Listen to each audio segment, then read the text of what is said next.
par rapport aux demandeurs d'asile. On est en discussion sérieuse avec le fédéral pour qu'il prenne action.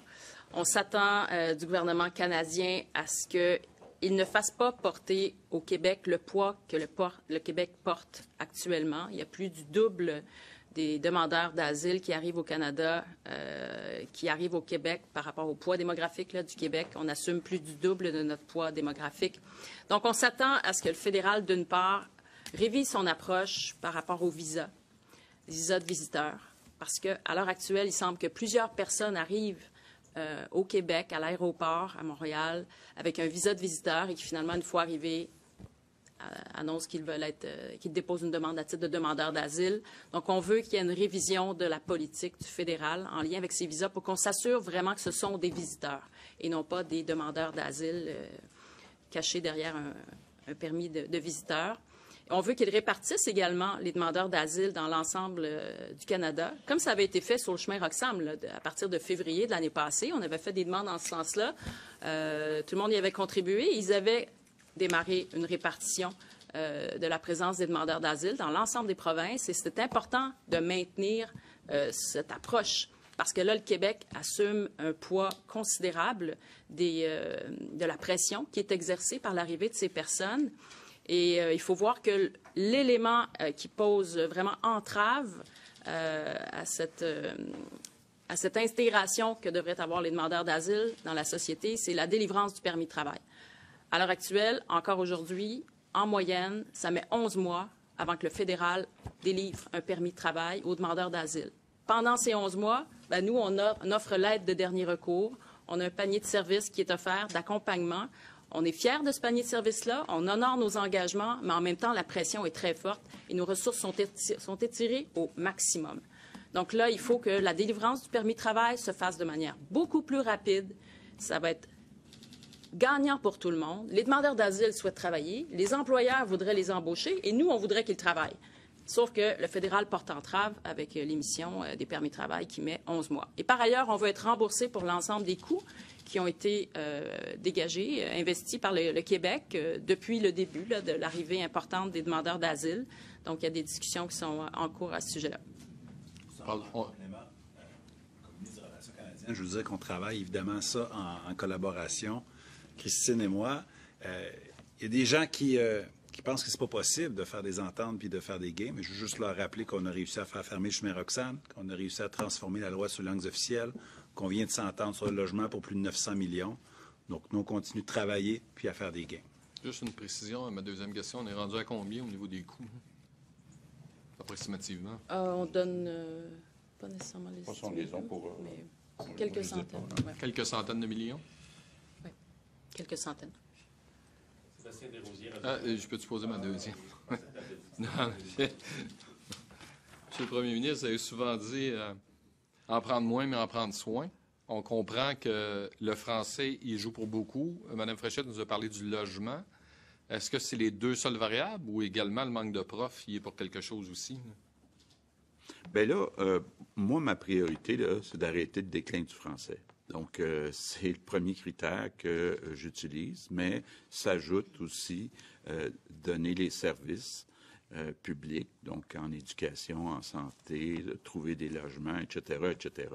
Mais moi, ma priorité des priorités, là, c'est arrêter le déclin du français. Je suis vraiment déterminé à ce que le gouvernement de la CAQ soit le gouvernement qui a arrêté le déclin du français, puis qui va même être capable de monter une croissance du pourcentage de francophones. Bien, là, les derniers chiffres qu'on a, c'est 2021. Maintenant, c'est une annonce importante aujourd'hui. Il faut la mettre en place. Mais je pense que ce qu'on fait du côté de l'immigration puis des exigences de connaissance du français, je pense que ça va aider à Montréal. Mais c'est effectivement là que ça se passe, à Montréal. Sébastien Desrosiers, Radio-Canada. Bonjour. Pourquoi avoir exclu les travailleurs agricoles de l'obligation de passer un test de français pour renouveler son permis de travail? Parce qu'en fait, c'est la sécurité alimentaire du Québec qui est associée au milieu agricole. Donc, on veut faire en sorte de ne pas déstabiliser le milieu agricole. Et on le sait que depuis la pandémie, la sécurité alimentaire, hein, c'est encore plus valorisé et important et central.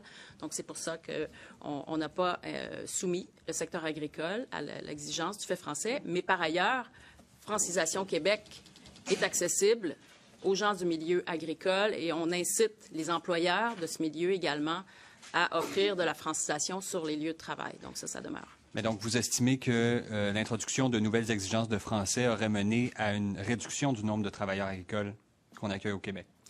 Ça pourrait, parce que c'est des gens qui souvent ont une scolarité moins développée.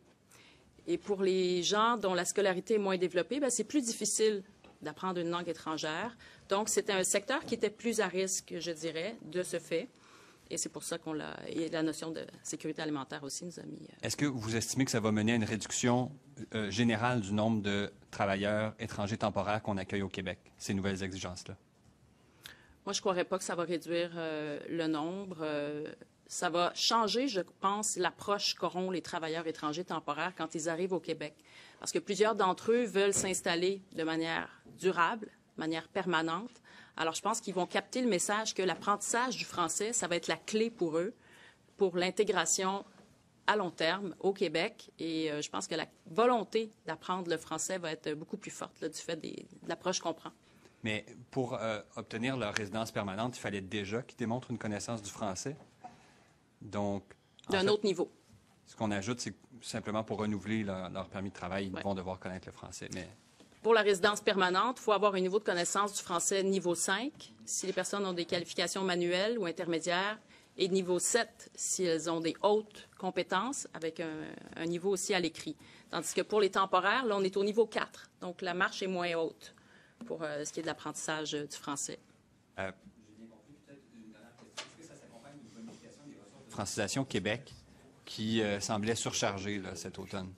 C'est sûr qu'on a besoin davantage de ressources et on travaille à ça. On est en processus continu d'embauche pour notamment des professeurs. Donc oui, ça s'accompagne de ça. Fanny Lévesque, La Presse. Oui, bonjour à vous trois. Monsieur Legault, j'ai entendu votre réponse sur le tramway, mais quand même, à sa face même, là, est-ce que ça tient la route que la Ville de Québec soit maître d'œuvre du projet? Puis qu'est-ce que ça dit, le fait qu'il n'y a pas de soumissionnaire qui ait répondu? Mais là, je comprends que vous essayez d'avoir des réponses avant qu'on rencontre le maire de Québec, là, mais comme l'expliquait bien la vice-première ministre et ministre des Transports, le projet il est géré par la Ville de Québec. Puis là, on vient d'avoir de l'information. Donc, on va s'asseoir avec Bruno Marchand et son équipe, puis on va discuter de l'ensemble du projet. Mais leur message, c'est que la balle est maintenant dans le camp du gouvernement du Québec. Donc, leur réponse que vous leur donnez aujourd'hui, c'est celle-ci? Non, on va... Quel signal vous leur envoyez? Non, mais ce que je veux, c'est d'abord avoir plus d'informations, voir exactement ce qu'ils proposent au niveau de la gestion du projet. Là, hier, il nous parlait de 12-13 milliards. Là, il dit 8,4 milliards, c'est nous qui gérons. Honnêtement, là, c'est à peu près toute l'information que j'ai. Là. Donc, on veut avoir une rencontre avec Bruno Marchand pour faire le tour d'un projet qui est quand même très important puis très coûteux. Mais votre appui au tramway ou un autre projet, là, est-ce que ça s'est passé aujourd'hui change votre appui ou votre vision du projet? Je vais d'abord, moi, je souhaite avoir un projet, mais je vais d'abord, on va d'abord rencontrer Bruno Marchand pour avoir toutes les informations, puis on va vous revenir rapidement. Puis une petite dernière, justement, si ça coûte trop cher, est-ce que vous en avez un plan B pour le réseau là, on va commencer par avoir une rencontre et puis de discuter du projet, de la gestion du projet, puis du coût du projet. Donc, on va discuter de tout ça, là, puis on répondra ensuite à vos questions. Vous avez dit que c'était inquiétant, 8,4 milliards tout à l'heure. Oui, c'est toute Qu'est-ce une qui est inquiétant augmentation. là-dedans? C'est beaucoup d'argent là, par rapport à ce qui était prévu. Est-ce que c'est moins inquiétant? C'est inquiétant aussi, oui. On passe en anglais, Franca Miniaca Global. Surtout que là, je ne suis pas certain, là, mais on me dit que là, on a enlevé toutes les provisions d'imprévus et tout ça. Là, donc, mais je veux voir ça, là. Je n'ai pas vu le détail. Hein. Pardon? Bien, il faudrait que je voie le détail avant. Là. Je m'excuse d'être plate comme ça, là. Moi, je sais pas. Vous avez eu l'information. votre gouvernement a eu l'information déjà? Je n'ai pas l'information de son projet de 8,4 milliards. Une dernière question en français, Hugo Lavallée, Radio-Canada. Oui, bonjour. Pour revenir à l'immigration temporaire, si on décortique ça, là, je comprends, 134 000 demandeurs d'asile, c'est difficile de contrôler ça, évidemment. On ne contrôle pas qui arrive. Il y en a comme beaucoup trop. Là, on a plus que le double de ce qu'on devrait avoir. Oui, non, mais je veux dire, vous ne contrôlez pas le nombre de personnes qui arrivent à l'aéroport. Non, mais rappelons-nous, l'année passée, il y avait une partie des demandeurs d'asile qui étaient transférés à Niagara ou ailleurs dans d'autres provinces. Donc, il faut quand même tenir compte de ça. Les étudiants, 118 000, bien là, avec les mesures qu'on met en place, la combinaison francophone-anglophone risque de changer aussi. Mais là où je voulais en venir, c'est que donc 134 000 demandeurs d'asile, disons qu'il y a peut-être des choses à faire, là, mais c'est un peu plus difficile de contrôler ça. Le PTET, là, vous annoncez la mesure pour le renouvellement des permis. Est-ce que le vrai problème, c'est pas le PMI, au fond? Parce que là, vous demandez au fédéral de faire la même chose. On voit que le fédéral, jusqu'ici, n'a pas nécessairement été réceptif à beaucoup des demandes en matière d'immigration. Là, il n'y a pas de plafond à ce programme-là. Le PMI, c'est 119 000. Là. Ce qu'on demande, c'est que le fédéral fasse comme nous, donc lors d'un renouvellement, après 3 ans, qu'on exige, qu'on demande un test de français. Là. Donc, c'est ce qu'on demande au gouvernement fédéral. Mais est-ce qu'il n'y a pas lieu de plafonner le nombre d'admissions dans ce programme-là, justement, avec le fédéral? Ou... Bien, ça peut faire partie des discussions. Là. Bien, nous, l'approche qu'on veut prendre, là, c'est de dire avec les temporaires, c'est raisonnable de dire que vous avez 3 ans pour apprendre le français. C'est ça l'approche qu'on veut prendre. L'autre question